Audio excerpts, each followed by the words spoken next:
Guess that's good enough for today. Leonie, I should have known it was you making all this racket so deep into the night. Oh, hey Lorenz.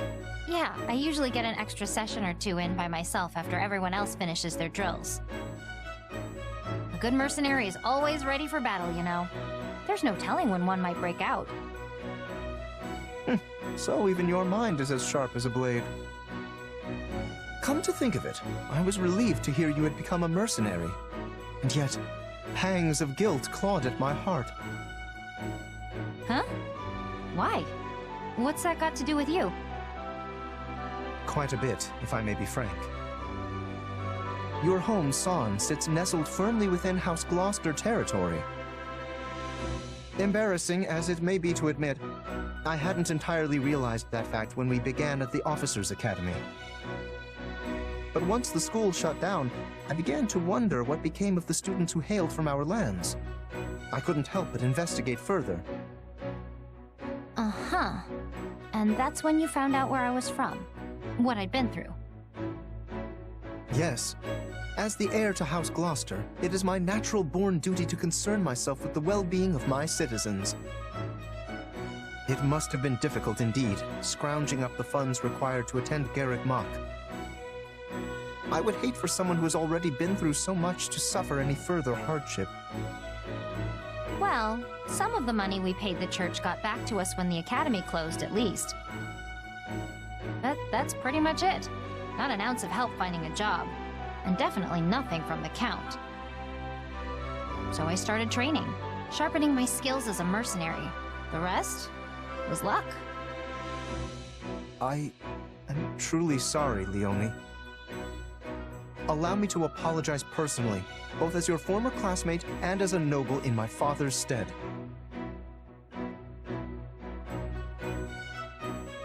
Stop that. It's not your fault. I chose to leave my village. I'm the one who decided to try and make it on my own. And I would have been protected by the nobility if I'd stayed in the village, right? But that's not the path I picked. Honestly, it wouldn't surprise me if more commoners start making decisions for themselves someday. You mean to say the nobility will become obsolete? That's not what I said. There are plenty of people out there who still depend on you for protection. That's not gonna change. At the same time, I don't think you could keep every commoner safe even if you wanted to. The time we're living through is proof enough of that. So I'm sure you'll get plenty more people who make the exact same choice I did. Probably not for a while, though. An era of change at the heart of the nobility.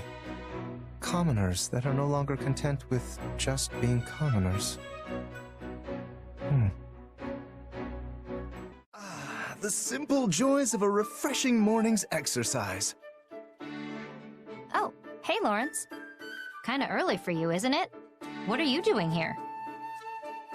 In truth, I was waiting for you, Leonie. I merely decided to fit in a spot of training in the meanwhile. For me? There's something I was hoping to speak to you about. Do you recall our last conversation here? You said, the day may come that more commoners begin to make their own choices, begin to live without relying on the nobility. Sure, I remember. What about it? Well, your words were quite shocking to me.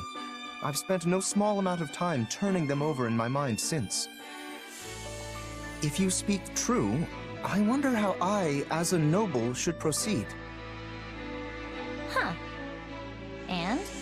You reach any grand conclusions? Well, it is an ironclad rule of the nobility that the commoners living on our land fall under our protection. And yet, some still slip through our fingers. That is simply the state of things in today's world. In a way, you are one of them, though you did choose this path of your own accord. Hold on. Did you really have to put it like that?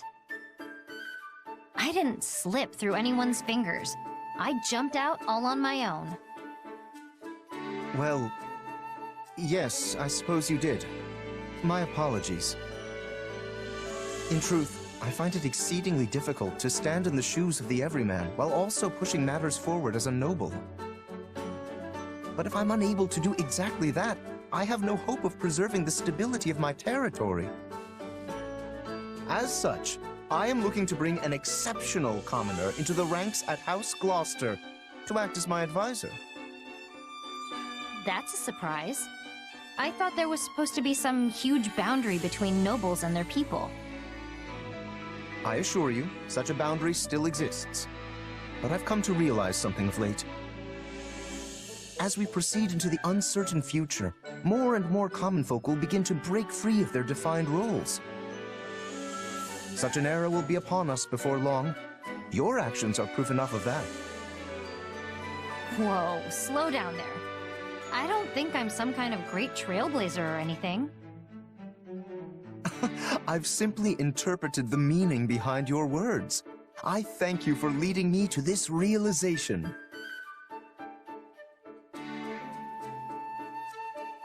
Yeah, still not seeing it. I don't need your thanks.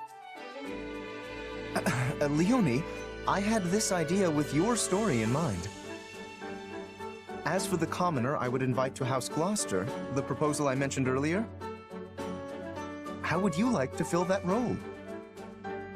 I appreciate the invite, really. And I know it's supposed to be this huge honor, but there's other things I want to do in life. My dream is to become a mercenary just like the captain, and I'm already on the road to making that happen. I can't abandon that. I won't. Very well. I suppose I would not want to stand in the way of your dreams. In that case, I pray you succeed in your endeavors, but I'll be here should you ever change your mind. Good to know I have a backup. Thanks, Lorenz.